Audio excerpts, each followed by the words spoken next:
Será terrible, cada uno desde su casa, todos en las 7:50 y también conectados en las redes sociales como La Venganza Radio y en el WhatsApp de los oyentes en el 6585-5580. Ahí nos pueden escribir. Hablaremos hoy acerca de la malaria y la quina. Desde sus comienzos, la medicina usó para sus remedios sustancias mayormente vegetales. Ahí estaba el griego Dioscórides, que escribió en el siglo I un libro sobre plantas medicinales. Se llamaba Materia Médica.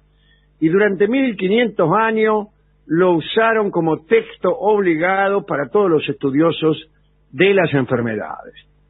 Hasta que en el siglo XVII, el español Andrés Laguna, qué cosa triste ese río, ¿quién pudiera ser Laguna? El viejo Laguna publicó la obra de Dioscórides, pero, considerando que el trabajo era incompleto, le agregó unas plantas conocidas en su época, y sobre todo algunas que habían llegado de América. Y ahí estaba la quina. Ya veremos. Una de las enfermedades más extendidas por todo el mundo era la malaria. Los romanos le dieron ese nombre porque la creían causada por algún miasma o podredumbre del aire. Así que decía que era mal del aire, ¿no? La enfermedad apareció en África, en la región de Etiopía. Hoy se sabe que primero la tuvieron un cierto tipo de gorila y después pasó a nuestra especie. Desde el valle del Nilo llegó al Mediterráneo y después pasó al Asia y a Europa. En América se cree que llegó con los españoles y para principios del siglo XIX ya estaba la malaria en todo el planeta. Escribieron sobre la malaria Hipócrates, Herodoto, Homero en la Grecia clásica. Y en Roma era temida porque justamente había marismas y pantanos que rodeaban la ciudad imperial. Mucho después se supo que la malaria atacaba de modo especial a los habitantes de comarcas próximas a lagunas o aguas estancadas. Se la llamó también paludismo por la palabra latina palis, que significa laguna.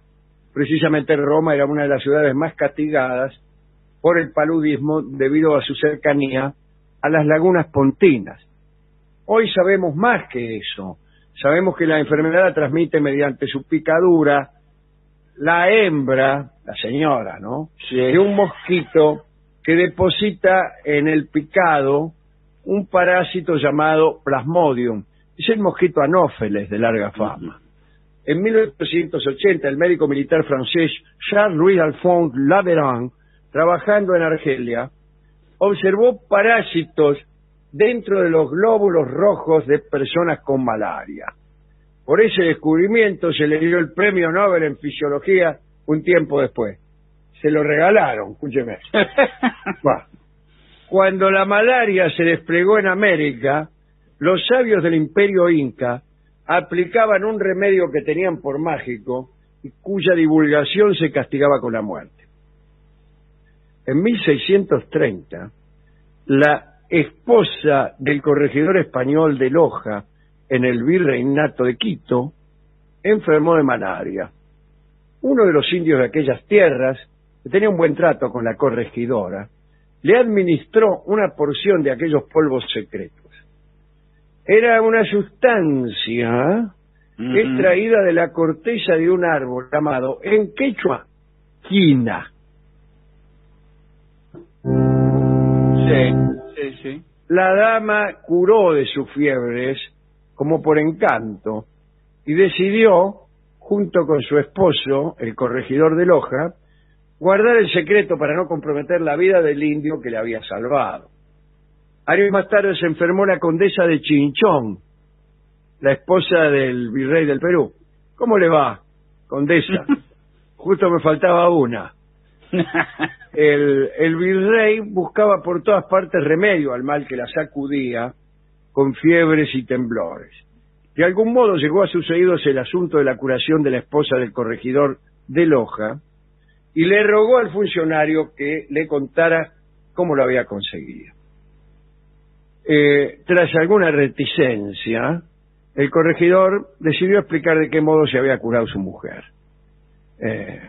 Y después de nuevos ruegos, el virrey de Loja se encargó de conseguir él mismo los polvos tan celosamente guardados. La recuperación de la condesa fue tan asombrosa como en la otra dama. Sus calenturas desaparecieron como por arte de magia. Y vino a suceder que la condesa de Chinchón consideró que semejante remedio no se podía ocultar a Europa. Y con la ayuda y la autoridad de su marido, logró obtener una buena cantidad de polvo de quina que se llevó hasta España.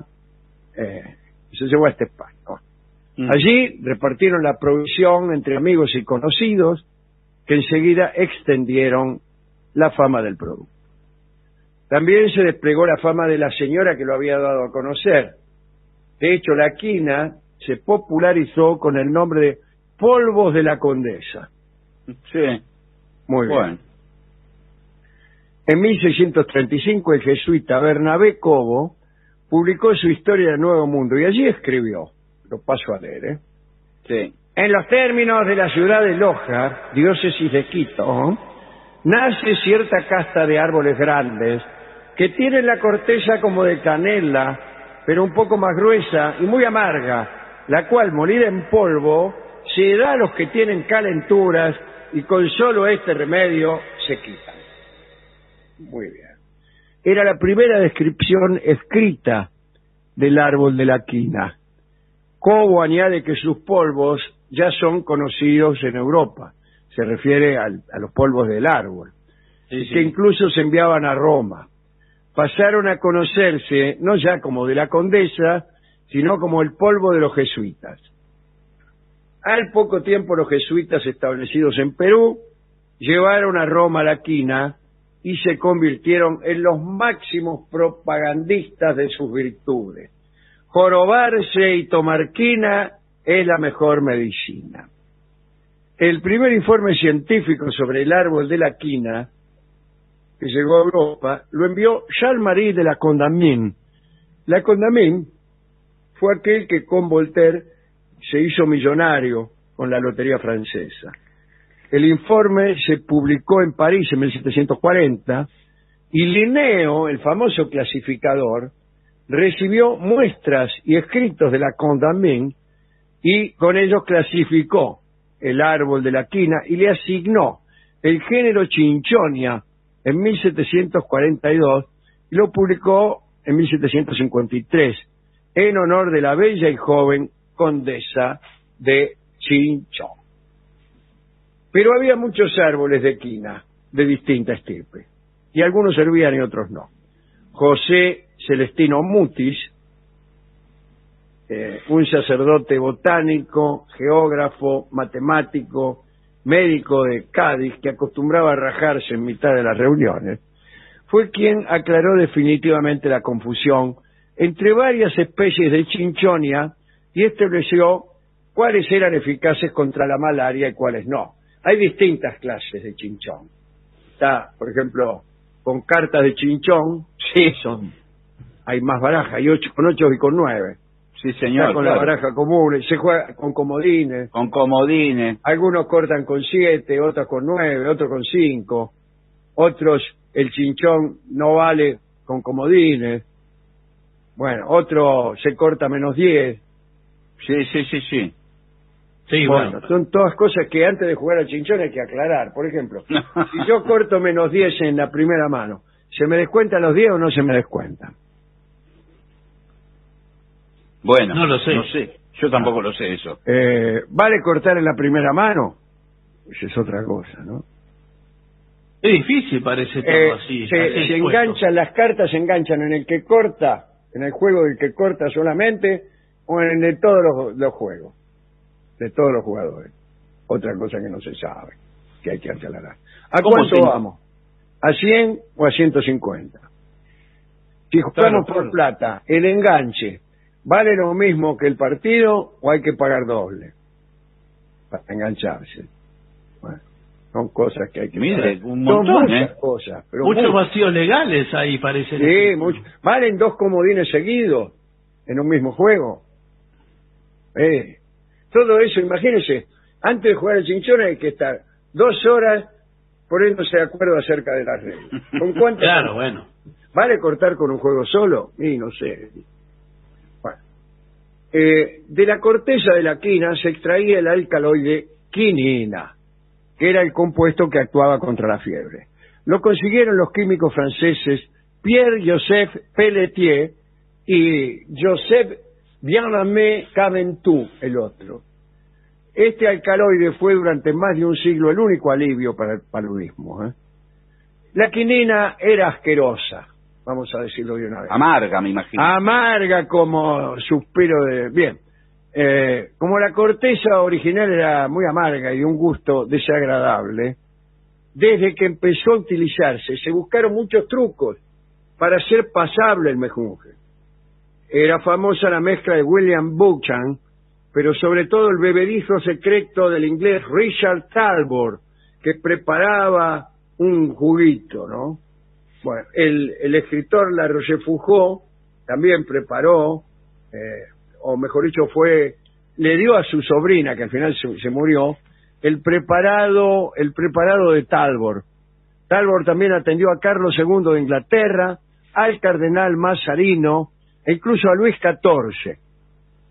Luis XIV había comprado la fórmula de su remedio por un buen precio, pero prometió que no se haría pública hasta después de la muerte de Talbot.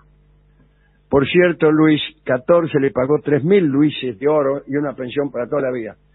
De la quina y la quinina nació también una popular bebida victoriana inventada en la India, que conocemos como gin tonic o muchas veces Indian tonic. Sí, señor, Claro, claro. directamente. Porque es de la India. El primer Indian tonic con quinina se fabricó en 1858. Tenía mucha menos quinina, digamos una 10ª parte de la necesaria como dosis terapéutica. Claro, claro. Pero de ahí, de la quinina, viene el amargor del Indian tonic. Nombraré marcas de Indian tonic. Indian Tonic Bills, Indian Tonic Cunnington, Sí, señor. Indian Tonic concentrado Comary. Ah, mire usted. Bueno, Ahora hay una bebida que es parecida, que es la de los toros, famosa. es eso, es Indian Tonic. Claro. Ahora Sí. llaman agua tónica. Pasó de Claro. moda el Gin Tonic y el Indian Tonic. Y Schweppes. A mediado, Era ¿cómo? un señor también, el señor Schweppes. Sí. A mediados del siglo XIX y después de conspiraciones y aventuras, los holandeses consiguieron semillas del árbol de la quina y establecieron plantaciones en sus colonias de Indonesia, sobre todo en la isla de Java. Algunos naturalistas y exploradores, más bien espías, ¿no?, viajaron a los Andes en busca de ejemplares y semillas del árbol de la quina y consiguieron llevar a las colonias y resembrar los árboles. En fin, el 90% del comercio mundial de la corteza y de la quinina entre 1890 y 1940 venía de las colonias holandesas de Indonesia. Vean este dato. Con la quinina a su disposición, los primeros beneficiarios fueron los ejércitos imperiales. Se dio quinina en cantidades masivas a los ejércitos europeos en las colonias de África y en el sur y sudeste de Asia. Las potencias europeas entonces pudieron colonizar los países con malaria en Asia y África, afianzarse y ampliar su dominio. En 1940, cuando empezó la Segunda Guerra Mundial, los japoneses conquistaron Java y sus plantaciones de quina. De inmediato, los aliados se quedaron sin quinina y empezaron a padecer la malaria en muchas de las zonas del combate. Bueno, los aliados no perdieron esa guerra, pero algo sí sucedió, y es que empezaron las independencias de muchos países en los que la malaria empezó a ahuyentar a los ejércitos colonizadores, digamos, coloniales, mejor palabra, definitivamente. Un último dato. Estados Unidos se dio cuenta de lo que les pasaba a los europeos y promovió plantaciones del árbol de la quina en Centro y Sudamérica. Y después fueron las compañías farmacéuticas las que fabricaron en cantidad suficiente drogas sintéticas según la farmacopea natural. Para el ejército de los Estados Unidos, solo el proyecto Manhattan, que es el de la bomba atómica, superó las prioridades de la investigación y fabricación de drogas contra la malaria para poder avanzar por el mundo sin que ningún mosquito los detuviera. De donde la quina viene a ser un producto favorable a la intervención de los estados europeos en todo el mundo. Quiero recordar un producto que no está mencionado aquí, que es la ferroquina Bisleri. Sí. No sé si alguno de ustedes lo habrá oído nombrar. Sí, lo oí nombrar, sí. Claro, era famoso un león. Decía, el aperitivo del león y el león de los aperitivos, decían los locutores. Había un león y había una pregunta, decía, ¿queréis la salud? Tomad ferroquina Bisleri. En algunos decían hierroquina y otros decían ferrochina, porque ferroquina es italiano. Claro. Y entonces se escribe ferrochina, ferroquina. Bisleri era el fabricante, ¿no? Y decía que servía para regenerar la sangre y qué sé yo. Era muy, pero muy popular. Muy popular. Era como una especie de Fernet, una cosa así, una bebida. Parecía Fernet, sí. Claro. Bueno, ¿con qué canción podemos ilustrar todos estos datos?